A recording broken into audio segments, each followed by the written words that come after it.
You are listening to The Alex Way.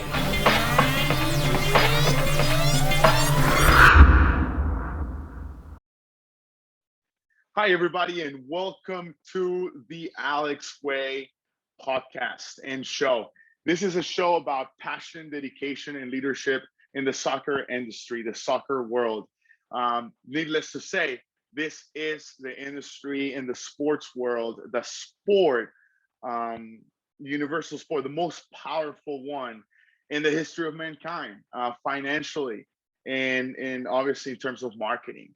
So I'm very excited for the episode today. But before we get started, I want to remind you of a couple of different things where you can find us in the most popular podcasting platforms, such as iTunes, Google Play, and obviously Spotify. You go to anchor.fm slash Moraes Milara, or just go into Google and search the podcast with the hashtag The Alex Way, and you should be able to find it. Also, if you want to support this podcast and our efforts to continue to work and speak to quality guests, then just go to PayPal. The link is in the description. Go to PayPal and tip us or donate, whatever it is. Anything counts.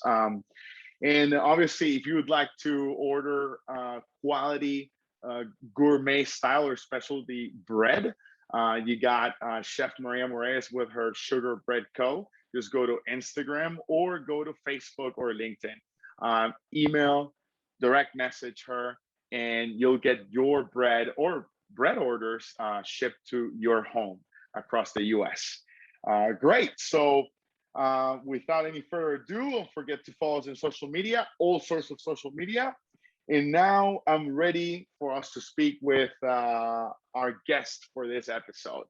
I'm very excited because he is not only a soccer professional, but also a friend. And he is in many ways a mentor of mine in my coaching career. I'm talking about Mr. David John Critchley. Welcome to the show, David. And thank you for having me today, Alex. I'm looking forward to it. That's awesome. Thank you for your time. And obviously, thank you to St. Louis City and PR, because Sean Smith was very helpful to make this happen. So just wanted to put that out there. Well, I would like to just say a few words and to put in perspective who David is. So let's talk about his education for a little bit. David is someone who currently has a bachelor's of science, majored in exercise science, non-clinical fitness program management from Oklahoma Wesleyan University. Also, I have to say the same alma mater provided him the opportunity to study a master's in business administration, an MBA with an emphasis in marketing. So how cool, huh? He was a great student, above 3.6 GPA average. We didn't have to say that, but hey, that is really something really positive. And besides the university or academic education on academia, obviously we have a little bit more about his coaching education at the same time. David currently holds his A license with the United States Soccer Federation. He has a national A license. Also, he managed to achieve the Premier Diploma as well as the Advanced National Diploma, both of those with United Soccer Coaches. And let's not forget, he, if I'm not mistaken, David, you achieved your UEFA B license as well. Is this correct? It was waived. So what happens now is I'm actually in the wait list for the UEFA A license. So when a spot currently opens up over in the UK, hopefully I'll be going over and spending some time continuing my education and getting the UEFA A license. So looking forward to that in the near future here. Look at that. Thank you for the update. It seems I don't have the best resume anymore. All right, so we are gonna get started here. Sorry about that. We got some little issue in there. Okay, so David, you have a great history as a player, coming to study abroad as an international from England. Then someone who, even though studied in the US, started your coaching education journey back in Europe. Tell me, what was your beginning? What were your beginnings like in this soccer sport, football? From the playing aspects? Yeah. Yeah, so started like most people do when I was a young boy with a big dream, mostly just in the back garden with my elder brother, my father, just kicking a ball around. Didn't join a structured team till I was about 11 or 12 years old, and then just played in the local community for a few years. Within that, I had a couple of trials here and there with some teams, but never really advanced into anything, I would say, stable.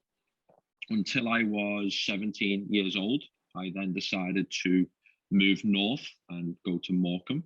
So I played up there for 2 years.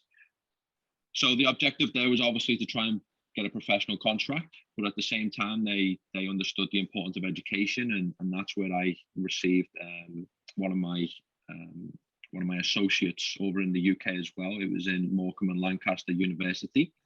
So studied there for 2 years, was able to obviously obtain a degree, but also, like I said, have that dream to try and get a professional contract.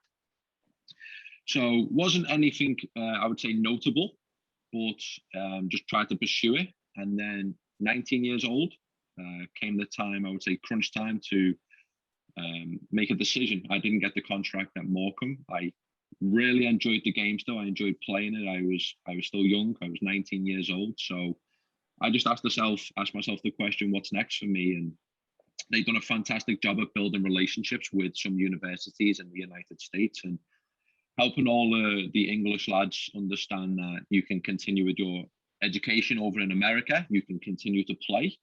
And hopefully, if you do well over there, get yourself into the MLS, get yourself into the USL. So that was me up until 19 years old. I took a scholarship, as you had mentioned before, my resume, over at Oklahoma Wesleyan University. So I was a soccer player over there for 4 years. Had a difficult time, the most difficult time on my body. Picked up many injuries throughout my 4 years. Freshman year, I think it fractured my big toe. First game of the season, so or my first game, which was about the third or fourth game in. Fractured my toe. Continued to try and push myself through it. Obviously, was playing probably around 50%. Was able to get through the season, but was in a lot of pain during that year. Sophomore year turned around, was a little bit better. I was able to have the only year that I was injury free. Had a decent year. Moved into the junior year pretty quickly and went into my junior year pretty good shape.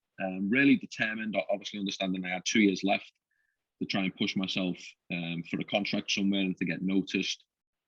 And then roughly around 3/4 of the way through the season, I was playing in a game, and just a little bit of a unnatural injury occurred as I was receiving the ball down on my chest, and a guy who was pressuring me from behind, I think, fell over maybe his own shoes or something, and just clattered into me. But it's like a movie. It literally is. It rolled my ankle, and it was my left ankle. It put me out for a few weeks, right around, when we get into conference playoffs and some of the more important games. So dealt with that as well. And then I was determined that summer to really push myself physically, be in the best shape possible for my senior year and give it one last hurrah, if you would say so, to try and make it. And I think it was three games into my senior year. Yeah, 3 games in, I ruptured my Achilles, so a grade 1 rupture. So that was my playing career. Wow. In a few minutes for you. So a lot of enjoyment as a kid, a lot of pain and suffering as I got into being a teenager and a young adult. And like I said, I played 3 games my senior year. Obviously, I had an injury which put me back about 18 months. after that, I had some desire to maybe go and to try and push a USL team. There was a local USL team in Tulsa called Tulsa Roughnecks. I knew the coach there, but I fell in love with coaching, and that was when I started my coaching career. So yeah, that was a little bit of my playing days for you. Interesting. Wow, it sounds like a Latino soap opera, dude. I mean, going from one injury to the next, and things that you never expect. I guess moral of the story is, for any player, for your players at St. Louis City, they got to take care of themselves, because injuries are our worst enemies as players in this sport. I would say, take it as far as say in any sport, don't you think? Yeah, absolutely. I knew many very talented players back in the UK that were in academies, were getting looked at by academies, and it was always injuries that held many players back. I know from my personal point of view as well, it held me back. Did I ever have the potential to make it at the highest level? I don't think so. I knew the game a lot. Really? Yeah, I was a good player. I wouldn't say great, and that's just me being modest. But no, I would say overall you're spot on. Injuries are a big setback in sports, and a lot of players, I would say, after 16 years old, still think they're indestructible and they can just play for injuries. And my advice to the lads at City and to all the players out there is when you feel fatigued, when you feel injuries coming on, take importance of that and take care of your bodies. Absolutely. We are with David Critchley. He is the MLS Next Academy coach for the new St. Louis, Missouri club. That is St. Louis City SC.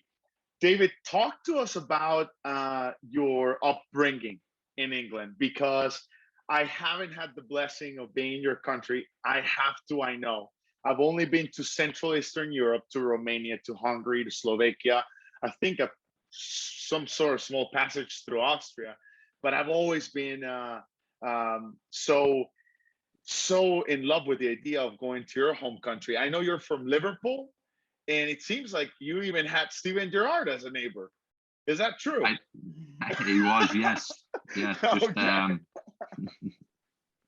yeah, just around the corner. His grandparents lived there. He spent a lot of time there as well, and it was just it was fun to see him drive by. Obviously, it was a big inspiration in Liverpool. He was in the academies from a very young age. He went through the academies into the first team, and as a young player, that obviously became a global superstar.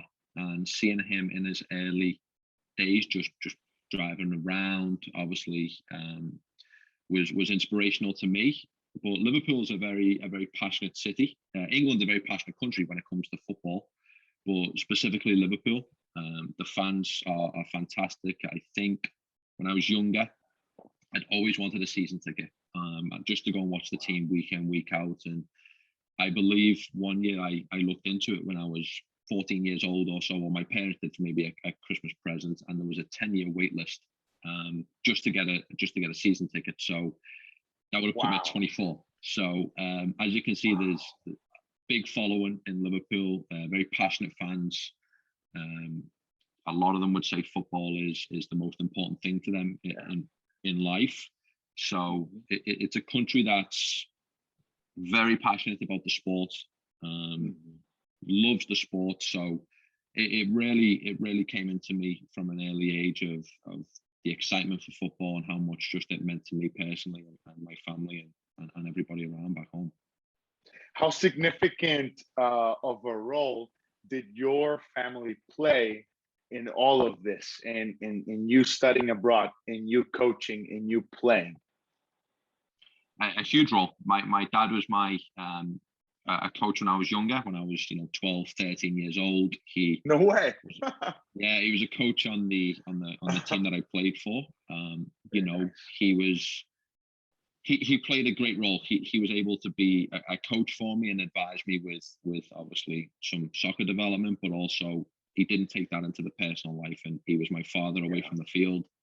Very nice. My mum was the cheerleader, the supporter, so she just showed up to every game with my grandmother and just cheered me along. Doesn't know too much about the game, but myself, my father, my brother, we live and breathe it. So she had to accept it in a way and just be around it all the Of time. course. So Poor thing.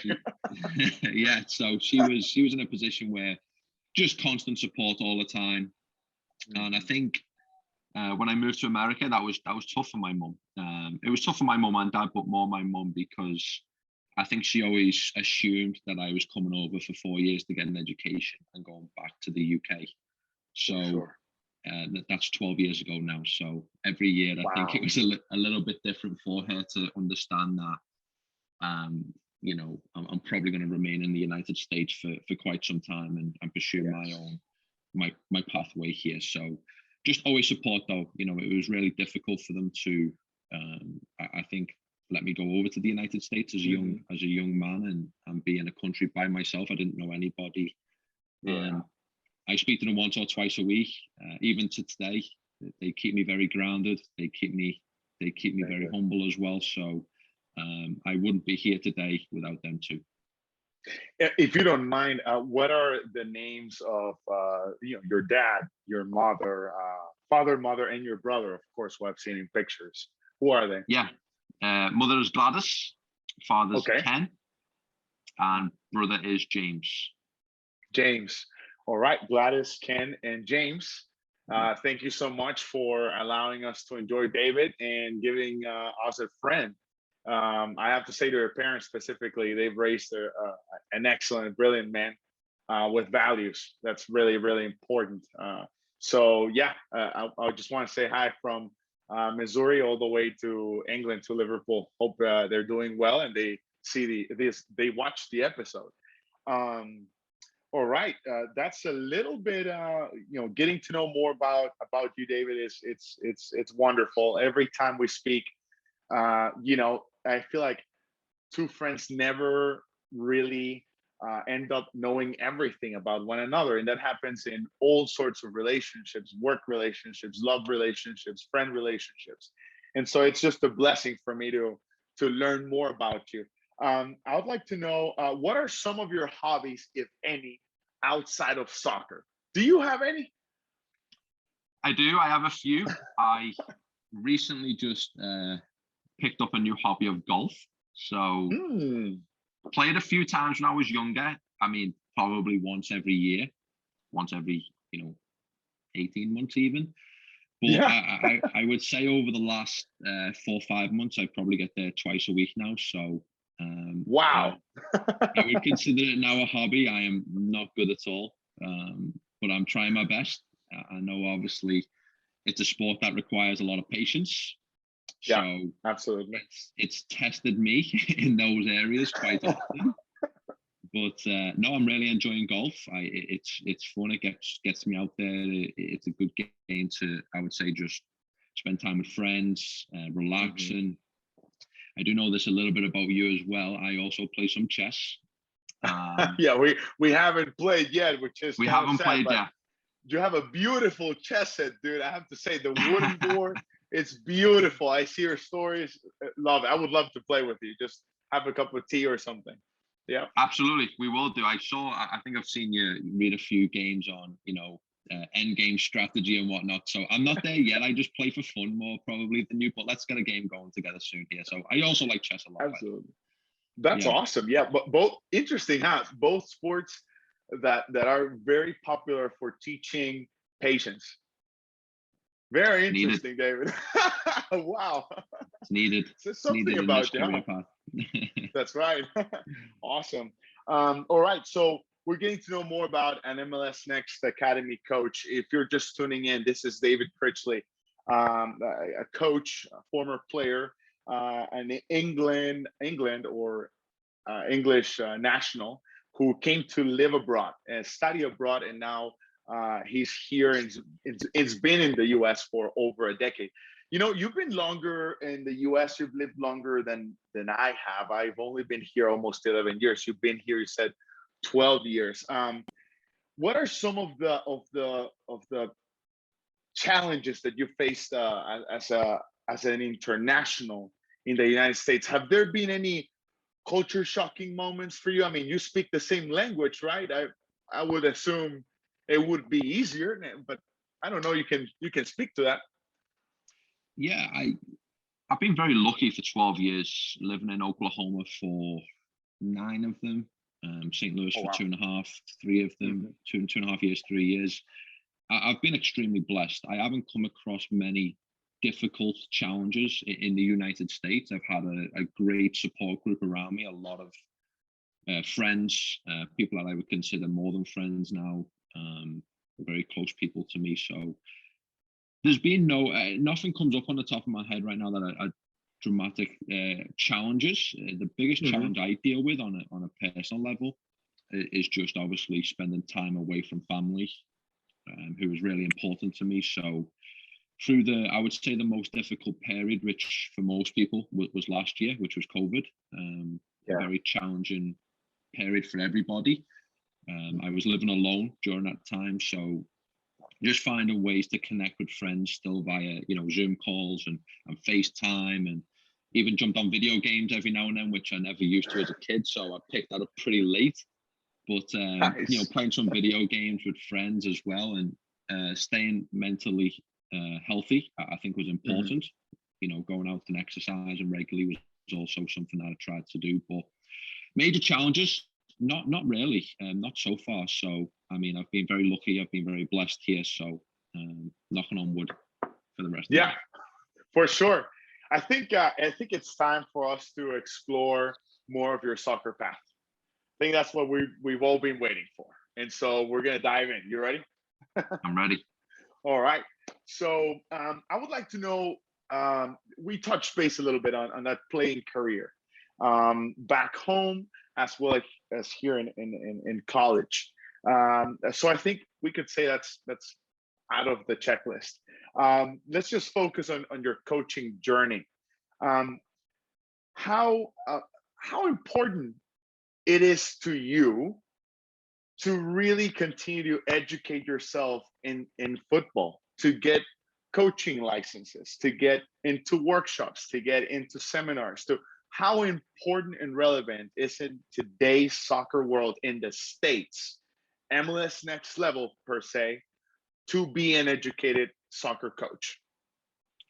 I would say it's the most important one. You look at many characteristics or many qualities of a coach and many roles they have to fill, and there's a lot of them, but I would still say the most important one to be a successful youth coach, college coach, professional coach is knowledge of the game. And the one thing I can openly and honestly say is by every year that I gain more experience, by every different license that I get, I know I have so much more to learn. I understand every year more, every license that I get, that there's so many ways to teach the game. There's so many ways the game can be played. So yeah, every year I become, I would say, more humble and understanding that I don't know the answers, and I'm many, many, many years away from knowing all of the answers, if you can ever get to that point. So it's crucial in the development. So for the coaches that are listening in and watching, I think it's important that you get your licenses. But within that as well, that's more formal education. I think one of the most important ones is informal education, and just speaking to colleagues, speaking to other coaches on a daily basis, on a weekly basis. That's where I think I've spent a lot of time in my growth. Is the licenses are fantastic and getting them off the checklist, but the conversations that I have just every day, every week with peers, with friends, with players, I think that's where the growth really happens. So just consistently embed yourself in the game and make sure you have a close circle of friends that encourage you, that obviously challenge you, and you'll continue to learn, you'll continue to grow. Absolutely. When it comes to coaching, coaching education, I mean, coaching in general, informal education, what are some ways in which you are informally educating yourself every day? The way I'm formally or informally educating myself, sorry. Informally, right? Yeah. So besides licenses. Yeah, I would say a lot of the stuff that I do is actually not even soccer related. I spend a lot of time listening to podcasts and putting on videos on YouTube of just general leadership. You look at some of the most successful CEOs in the world. You have TED Talks. You have all these different unique ways of learning. So I would say I spend quite a bit of time just reading books, listening to different things online. Obviously, it's a wonderful place to go now for information. So just consistently putting myself in positions where I spend 20, 30 minutes, a day at least, listening to someone speak about leadership, character, not even involved in coaching really. So that's important to me. And then, like you said, just informally, I have the luxury here. We meet almost every day as a staff, and we get to just speak about the game and speak about, either reflecting on a training session, reflecting on a game, and just being in the conversation every single day has helped me learn something new about some of the colleagues that I work with here, or something about the players that I don't see at first. So just getting some insight from everybody is also important. Beautiful. I agree with you. I think it's the podcasts you listen to, the videos you watch in terms of interviews, in terms of snippets of coaching education. And not only something really, really interesting you just said is not only soccer related, but out of the soccer realm, leadership, people management skills, interpersonal skills, communications, so important. I mean, the role of a coach goes way beyond being on the pitch and knowing the session you're planning to train, correct? What are some relevant skills you think that the modern coach should definitely look forward to developing and instilling in their lifestyle or coaching style? I think one of them is you have to be inspirational. You have to inspire players. You can have all the information in the world. It can be the correct information, but if you can't inspire players, I don't see that being a winning model or a successful model. So that would, for me, is very important. And another one is just is people skills. It comes in kind of similar to being inspiring, but people skills, social interaction, emotional intelligence, I think are critical. So you have to be, you have to be emotionally intelligent. You have to be socially intelligent. You have to be able to pick up on specific cues from players, body language. Many times I would say it's my social intelligence that allows me to understand when I'm talking to the players, do I need to give them more information, or do I need to just be quiet and understand based off their body language and where they're at? Do I need to step back and just let the game teach itself at that moment? So just picking up some of these skills, I think, are very important for all the coaches out there. This is great.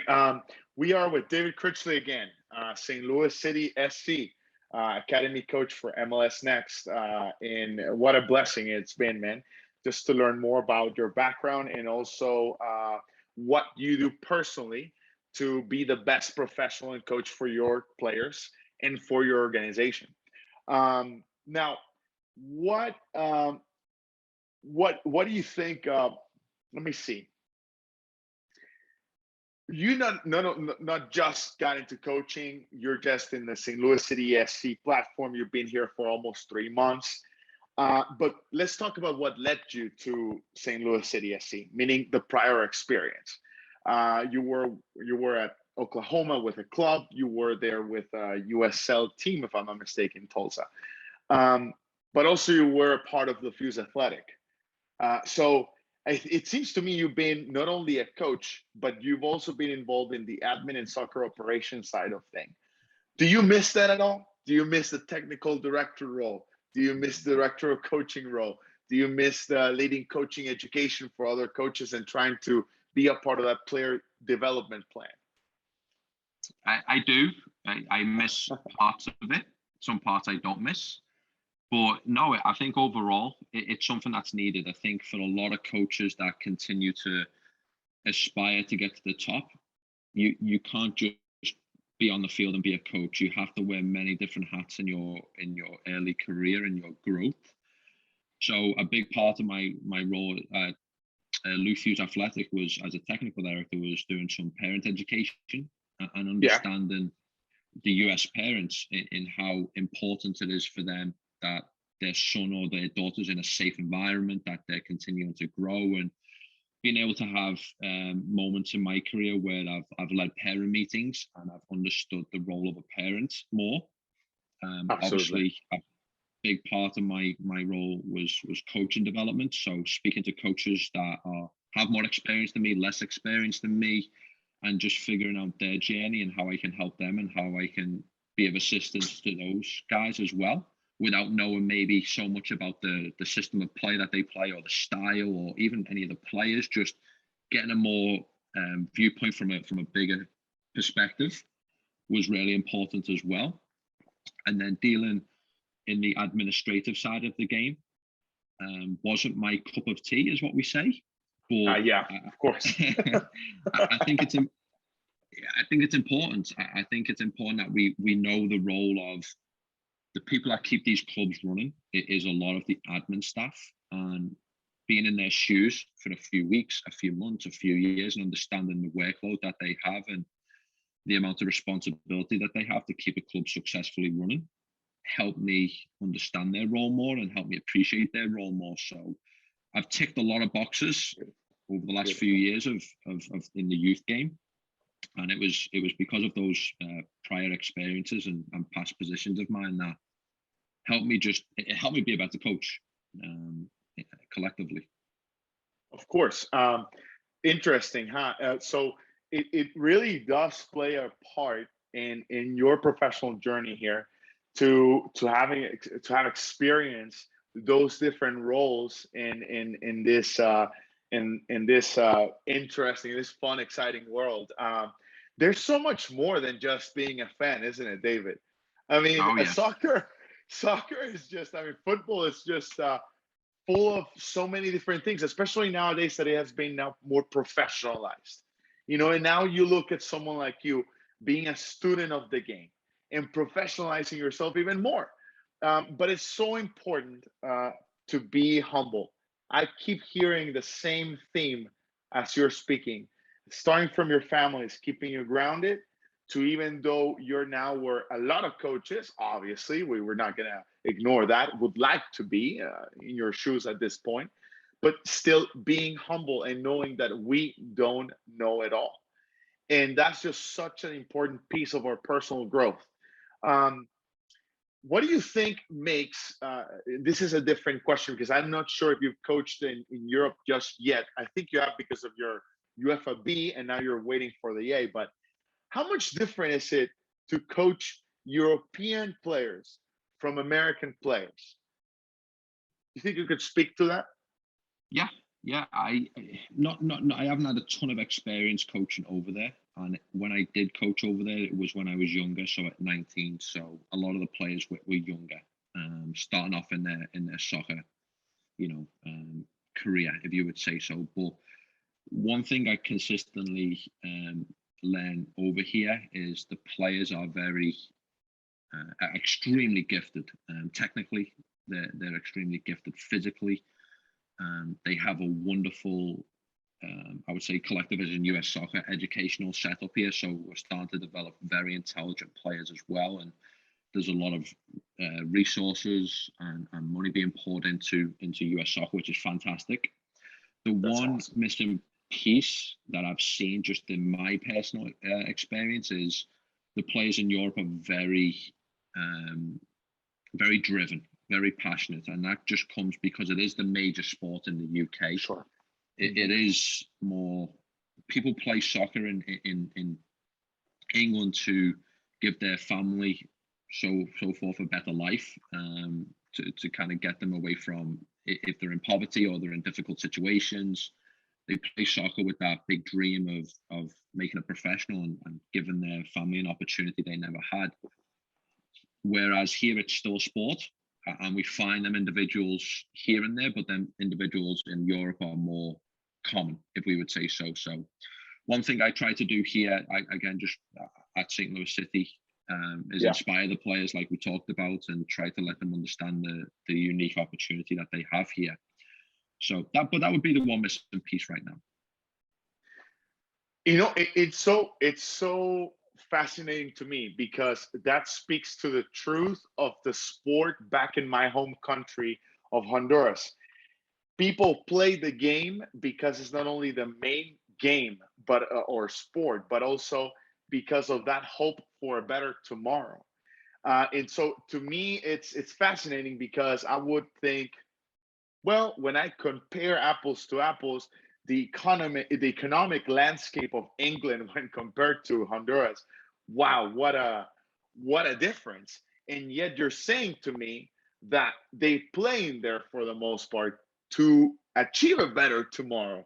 Um, so interesting. So is are things really hard in England?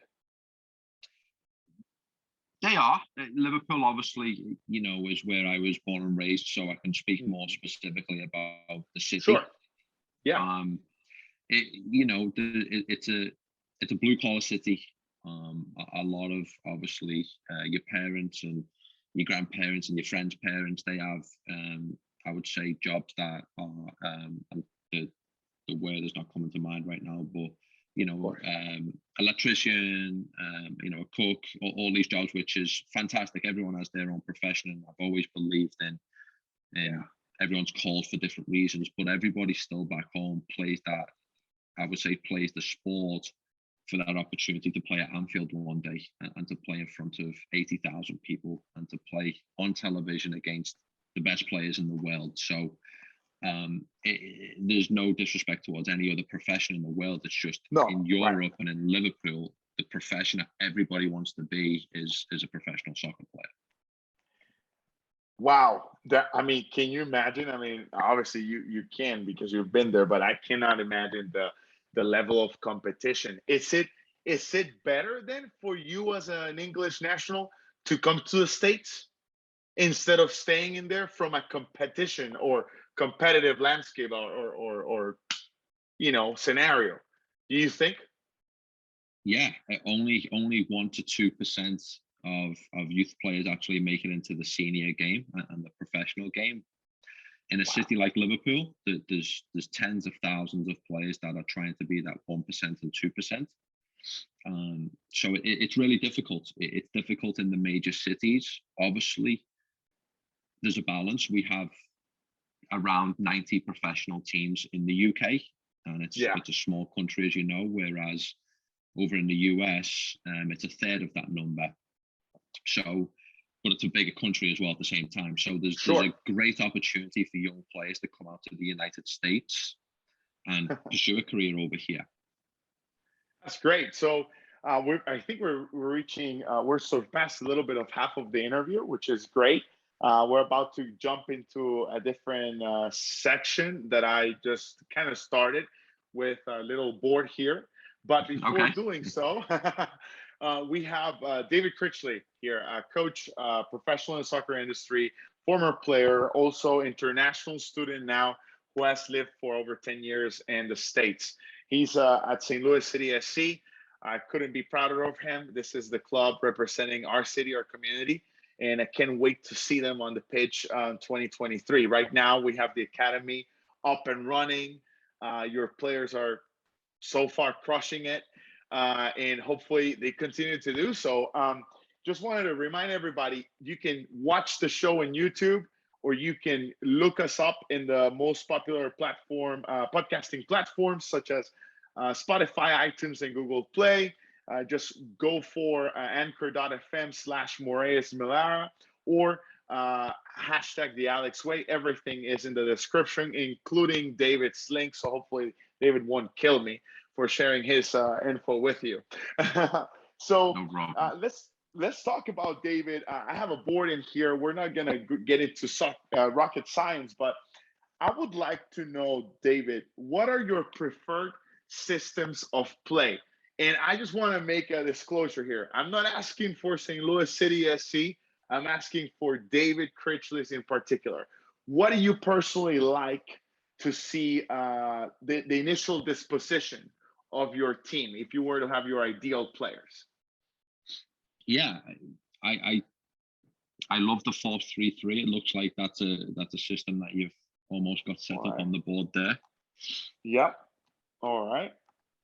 When it comes to a 4-3-3, David, what are you looking for to implement such system? What do you think a coach as yourself has to see in their players? Some key qualities for you to implement this system. Game understanding is the most important one. So Okay. we need players that are intelligent. I'm often preaching over here that the brain is the first muscle that works.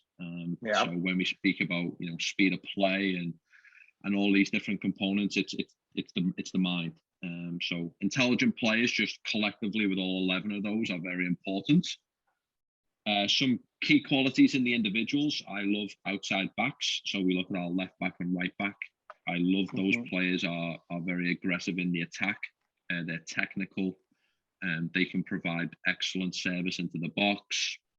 Yeah. They can receive the ball under pressure and play out of tight areas. So for the outside backs, you look at the Trent Arnolds of the world, you look at the Robertsons of the world, the Luke Shaws from Manchester United played out there for everybody listening. You look at these types of players, and they're fulfilling them roles really well. All right. Exactly like that. Yeah, and obviously coming down to, you got to have a great stamina, I would say, from a physical standpoint, correct? To make sure you run back and forth. All right. So now we know a little bit about the initial disposition, and of course, this is a utopia. We're not in a utopia, obviously. You have players with different dynamics, but what do you like to see out of this team? With your ideal players in attack. What's the system of play in attack for your 4-3-3 coach? More like a 2-5-3, so exactly where you've got the magnets almost there in a position. All right. 2-5-3. All right. And so the 6, we have the 6, or in Central and South America, we say this is the 5. So we talk it in. Okay. Yeah, we talk it in here. Do you want this 3 to be stretched, or still to give you that sort of triangle and diamond shape here? Triangles and diamonds. No, that's all right. The universal shape that we always want our teams to be in. It consistently gives you passing options to the left. It gives you passing options to the right. It gives you a pass to break a line. So if we can put them in different lines on the field and have them what we call here in the, from I would say a tactical point of view, is playing between the lines. Is very important. So that 6 needs to be in the exact position you've got them in there, which is fantastic. The team, for me, I enjoy possession. I think it's fantastic to watch a team that keeps hold of the ball. But one area that I really enjoy watching the game is the transition to attack. So getting to goal fast, being very lively in the attack. I want to say Italy in the Euros scored 11 of the 13 goals, somewhere around that number, in 6 passes or less. So very dangerous on the counter attack going forward. Obviously, Liverpool, again, the team that I'm a fan of. I love watching their counter attacks. They're most dangerous at times from defending corner kicks and then going up the field quickly. So in the attack, I would say you need players that are very brave, which are these all now are mental components in expressing themselves. You mentioned it before, you need the physicality of players with a lot of endurance, so they can cover a lot of space and a lot of demand that we put on the body. And then ideally, those outside left midfielder and outside right midfielder, fantastic 1v1 dribblers, can definitely receive the ball, isolate outside backs, get at them 1v1, and consistently put service into the box. All right, so you like to see this display in attack as, let's finish the game in the least amount of touches possible. Yes. All right, and also by exploiting the space we have wide open, playing in between the lines. And for this to happen, you need intelligence, bravery, technical dribblers. That makes sense. Now, how about defending? We can talk so much about defending sort of system of play, but for your 4-3-3 and that ideal team with those ideal players, what do you want them? Do you want them to situate them in a low block, mid block, high block? What does David Critchley prefers the most? The highest block you can possibly have. All right. So, the same shape, or would you change anything at all? No, the same shape.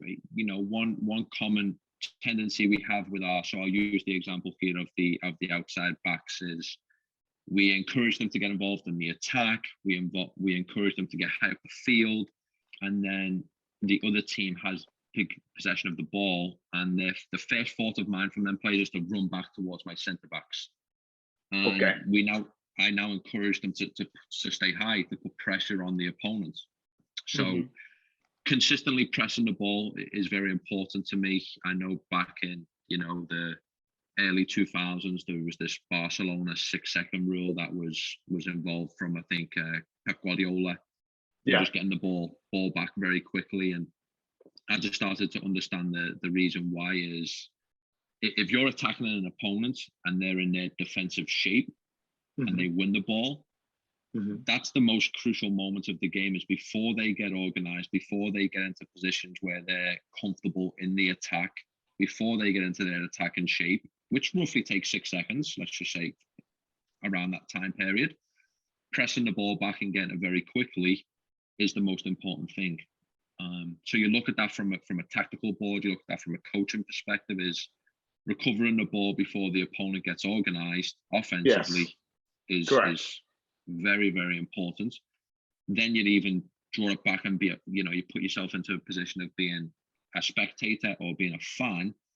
You want your team to have the ball. You want your team to be consistently on the attack and score goals. So getting the ball quickly, higher up the field is proven that if you recover the ball the furthest distance from your goal, the less likely you'll concede and the more likely you'll score. So exactly.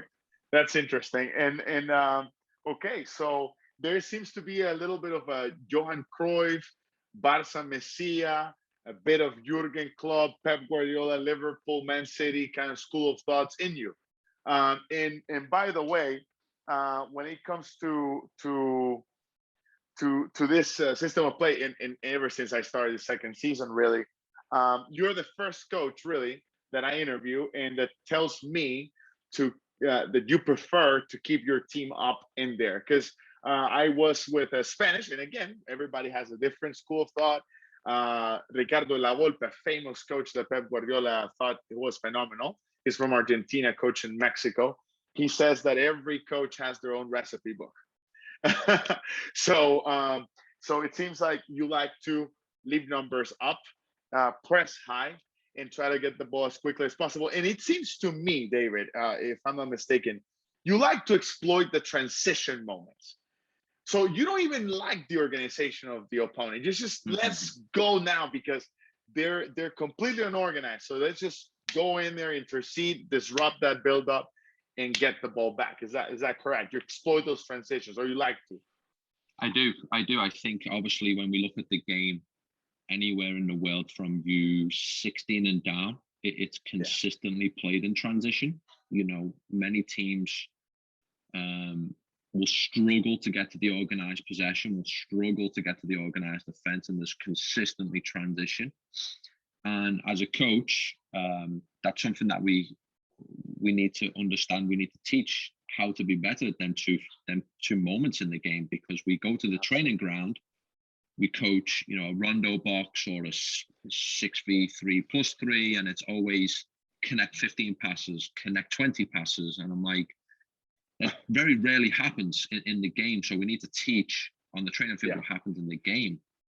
And a lot of my exercises are transitionally based. So we start the repetition with a player unorganized, maybe on the defensive side, or unorganized on the offensive side, and that's where the repetition might start.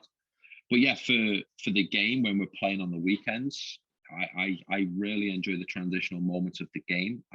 The most difficult one I see with teams around the country is recognizing the moment to attack and recognizing the moment to get yourself into possession. Yeah. So many times we win the ball, the players, their first thought of mind is, can I get to the opponent's goal? Is there a pass that can break a line? Is there movement in behind the lines?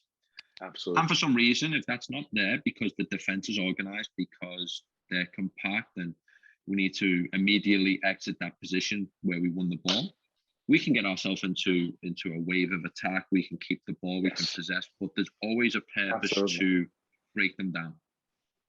Absolutely. No, this is great. Learning more and more as we go, and we're getting close to the end of the interview. We started a little bit later than planned, but yeah, we're getting there and keeping track of time just so that everybody's aware. Let me see here. We talked about your preferred, systems of play, your preferred initial disposition. We've talked about what you'd like to see in that ideal team, and this is again outside of any club who were to hire you, because we understand that, or I'd like to have the audience understand that there's a club philosophy that needs to be respected, because we are employees, obviously, even if we're coaches. But how much freedom do you have, David, or have you had in your career to put up your own spice into things? I would say quite a lot. Obviously, it's like you just mentioned, which is critical, and people need to understand is you need to have a curriculum. You need to have an understanding, just like the school system, of what you're going to learn, when you're going to learn, at specific ages, at the specific developmental stages of a player. But within that, I was a technical director of a large club, and even at St. Louis City over here, we understand the importance of Jurgen Klopp once said this, is the character of the team is mostly based around the character of the coach. So much, yeah.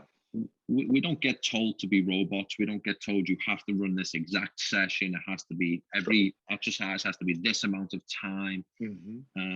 So yes, it's important that there is a curriculum, and yes, there is importance of understanding at what ages and what development cycles you should be teaching players is important.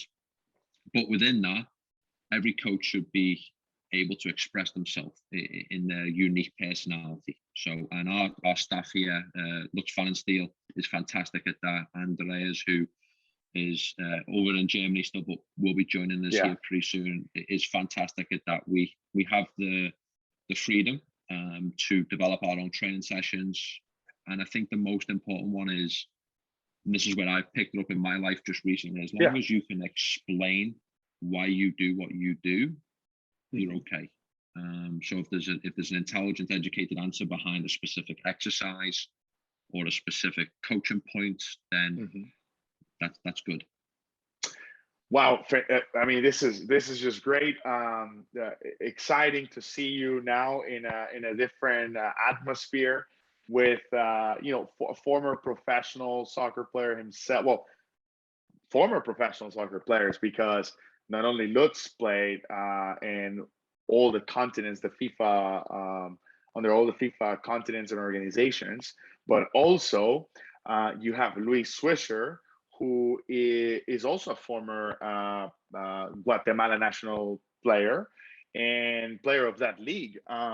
So tell me about working in a multicultural environment under a German, perhaps, philosophy. There seems to be autonomy. There seems to be the freedom that you're speaking about. But in what ways are you enriching your or making your own coaching booklet or recipe book richer with having Lutz and Swisher and Andreas and TK and all this folks? What ways are they adding to your life, David? In major ways. Obviously, from a coaching point of view, we meet daily and we consistently challenge each other. We consistently have different ideas. Some of our meetings will go on for multiple hours around just very very small topics, you would say so. So maybe this is what we want from our number 9 during offensive or organized attack. And that conversation can last an hour. So the one thing that I can speak about with the team here is some of those characteristics that I explained that I felt like I perform in. They also perform in, as well as everybody is here to learn. Everybody has a growth mindset. There's no one here that, there's no one here that's it's my way or the highway. It's consistent collaboration. And that's one thing that, as we continue to develop and as you continue to step up in the coaching platform, it becomes more collaboration. You now see it in the professional game. You know, there's 20 staff coaches on a first team. They all are very educated in their unique position. So for someone in a first team setting, whether it's the St. Louis City first team coach, whether it's Pep Guardiola, Jurgen Klopp, he has a staff there that he respects, that he listens to.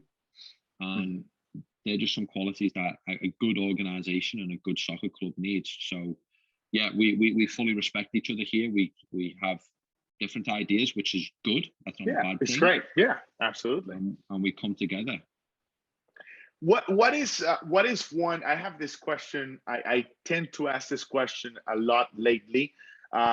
Perhaps in not many episodes, but lately, as in with my my network of coaches, and it's just so important as a coach to understand the role of an assistant coach and to make sure you delegate to your assistant coach and make sure that you have the experience to be an assistant coach. I mean, it's so important. And so obviously you're leading the under 16 team for St. Louis City. Swisher is doing so with the under 17s, but I know you have in certain capacities assistant coaches. How do you utilize an assistant coach? Because most coaches, at least in the US, I know around the world, but because we're in the US landscape, no, it's all me, it's all my way or the highway. I brought the session, I got it, or just warm them up, or micromanagement, even seeing what the heck is happening with the warm up. How important is the assistant coach figure, and how do you personally are using that assistant coach figure? What do you do to work together with an assistant coach? Yeah, great question. We have Elvia Kafedic and Charles Rankin over at City as well, and Charles with myself is working with the U16s. So we consistently meet on like I said, on a regular basis. But some of the responsibilities of Charles is any training session that we have and any setup that we have is always important that one of us is looking on the offensive side of the ball and one of us is looking on the defensive side. So if I'm going to work on the attacking principles for the day and building a session to go forward and attack an opponent, Charles is making it the most difficult for me on the defensive side and working with the players off the ball and vice versa. And he'll then have an attacking topic, and a few days later I'll take a defensive topic and we'll build a session. We'll talk about the coaching points, how I can give him resistance, he can give me resistance. So to the capacity of a training environment, and that's how myself and Charles have been working together, very similar with Luis and Elvia over with the U17s as well. Then some of the other responsibilities, Charles does a wonderful job in the individual development players. So now more specific one-on-one actions. So whether that's taking some of our players right now and doing some shooting exercises just prior to the training session, or after the game, talking to one of the players about their individual performance within the game, because I'm usually addressing the team.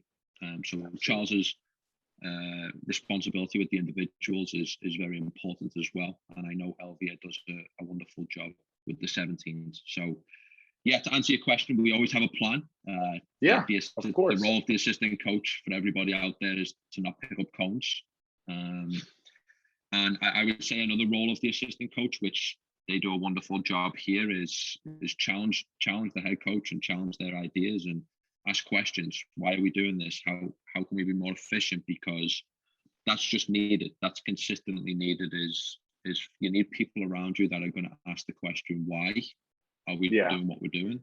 And if we can find ways for it to be better. That's phenomenal. Okay, so I think we have reached probably the end of the interview. We're approaching, and I think before starting with my Critchley lightning round questions, I think it's important for us to receive some more wisdom. And so before wrapping things up, David, it's been a wonderful time. I've enjoyed talking to you and getting to know more of you through this interview. What would your piece of advice be? And these are different questions, kind of in the same context. The first question: what would your advice be for those young folks, especially Europeans, folks in England, or just youth in general, to play, to have the opportunity to play in the highest levels? What is something based on your experience that is very, very significant in the journey? Yeah, for the player's point of view, I would say is hard working. And I know it's very general. I know it's a generic word that we use all the time, but being hardworking, I tell the players here, be a professional every day. So even on a day off, what does being a professional youth player looks like? Whether that's going on YouTube and watching your favorite clip of your favorite player. So I know it sounds very simple, but just hard work. There is no secret ingredients. Hard work will get you where you need to be. Excellent. Is what you do on and off the pitch, huh? Taking care of yourself, not going to play indoor soccer and exposing yourself to injuries. That's a good one. All right. So how about for coaches? Coaches who obviously you're now in the center of it all, at least in the St. Louis, great St. Louis metro area in the state of Missouri. And we can see this because now, David, you and the staff are being interviewed and in some sort of TV show segments and YouTube videos and Facebook videos, Instagram videos. You're in the center of it all. So what if someone here is watching who would like to be where you are today? What really helped you reach that platform today? We talked about a little bit of it before, but it has been important to me in my life and in my journey and my growth. So I'll mention it again. And there's two, and the first one is humility. You need humility. You need to be humble in everything that you do. And the second one is to have a growth mindset, and they kind of come in hand. And like I'd mentioned before, but I'll say it again real quick, is every year that I gain more experience, every additional license that I pick up, every additional high-level coach that I meet and have a conversation with, I realize that I need to learn more, grow more, and I don't know as much about the game as what I did the year before. So that growth mindset and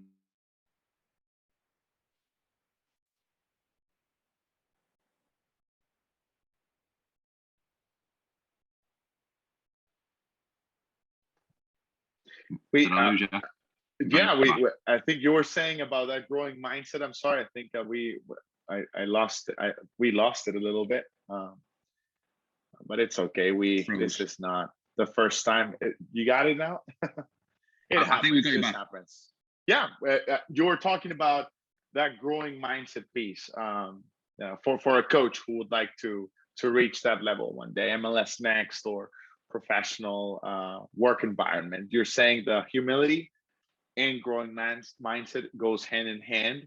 And I don't know what else you were expanding on in terms of both of those.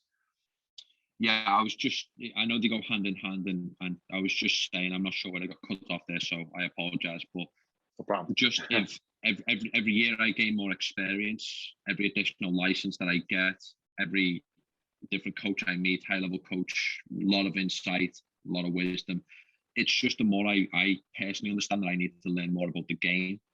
So that growth mindset is important, and humility. But when I talk about growth mindset, I don't just mean as a coach and understanding the X's and O's more. I mean a growth mindset in how to manage players, how to have, you know, social intelligence, emotional intelligence. We spoke a little bit about those before as well. So those two are the most important ones, though. Having a growth mindset and having humility within that. Beautiful. Okay, so we're gonna get started with the last part. We're gonna go through some lightning round questions or words. What this is, David, is I'm just gonna randomly pop some words that I've thought about and that you've helped me thought about throughout our conversation to you. And obviously, the point would be as soon as I throw a word at you, hopefully you can think of something of a meaning in a word, but it doesn't have to be a word. It can be a phrase or whatever you wanna say. Awesome. I'm not good at these, but go ahead. We're gonna go for this. No problem. That's awesome. Okay, so we'll go through this round of words or whatever you want to call it, and then the final question before we finish with our episode. All right, so this is the lightning round with Coach David Critchley from St. Louis City SC. Let's go for it. Okay, England. Fish and chips. Europe. Soccer. Football. Family. Love. Liverpool. Passion. The US, America. Opportunity. Oklahoma. College. Yeah. That's awesome. How about St. Louis, Missouri? St. Louis City Soccer Club. The football, the soccer ball. Freedom. Freedom. MLS next. Talent. Lots.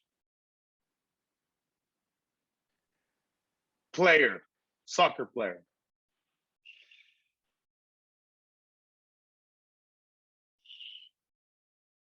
Opportunity to grow. Coaching. Life. All right, so we're done with that. And that was great answers. I think you're super ready for that. And the last piece of the puzzle, David, before I say farewell to you, is let me see here. Yeah, what's next for Coach David Critchley? What do you think is next for you? What's your vision? Are we gonna see you coaching in Europe back home, or like you said, you'll stay in the US for years to come? Where do you see yourself, David? The US, I would see myself here for the next 10 years. I'm fully committed to this job right now. I think in these types of jobs, you need to be fully committed from where you're at and giving your best. But within that, I do have goals. I do have ambitions, and that would be to coach first team football one day. So my mindset right now is to work as hard as I can every single day here. You know, be humble, have that growth mindset that we spoke about, but to get into first team football. So I'm excited for that. I'm really happy where I'm at right now currently. Thrilled in my current position, but yeah, I would love one day. The ambition is to coach first team football. That's great, David. I'm going to tell you this as a friend, someone who has known you for quite some time. I'm telling you, I was raised to not see to only see the best, to just see the positives in people. So easily in this world, we're caught up with seeing someone and pointing out a flaw or something negative. I want to be like I've always been with you, sincere to you, and say I'm proud of you. I'm proud of your achievements. I'm proud of your work. I can see it out there. I've seen you coach in your under 16 team. Your players seem to enjoy you, the staff and you seem to click. I'm really, really honestly pray that you have the opportunities to coach first division football, soccer, and that you continue to soar high, man, because there's so much of you, that I know we're gonna continue to see in the soccer landscape. So very proud of you. Thank you for your time. I want to say thank you for St. Louis to St. Louis City SC also for allowing me to speak with you. And let's not forget about our friend Kashawn Smith. We're official in LinkedIn. He's the man who made it happen, PR. So thank you all really for the time and the conversation, David. I appreciate it. Cheers, Alex. Thank you so much. All right. Well, you have a good one, guys. This was David Critchley, MLS Next Coach with St. Louis City SC. Links in the description. Check out his Instagram. Check out, probably he wouldn't mind if you direct message him, or you can also contact the club if you have any questions on how to follow them, their trips, obviously tickets, because this is happening in St. Louis in 2023. So stay tuned, go to our website, check out the description, check out more of David Critchley, and I'll see you all in the next episode of The Alex Way. Bye-bye. You've been listening to The Alex Way. We're all over the internet. Follow us on Facebook, Instagram, YouTube, and LinkedIn.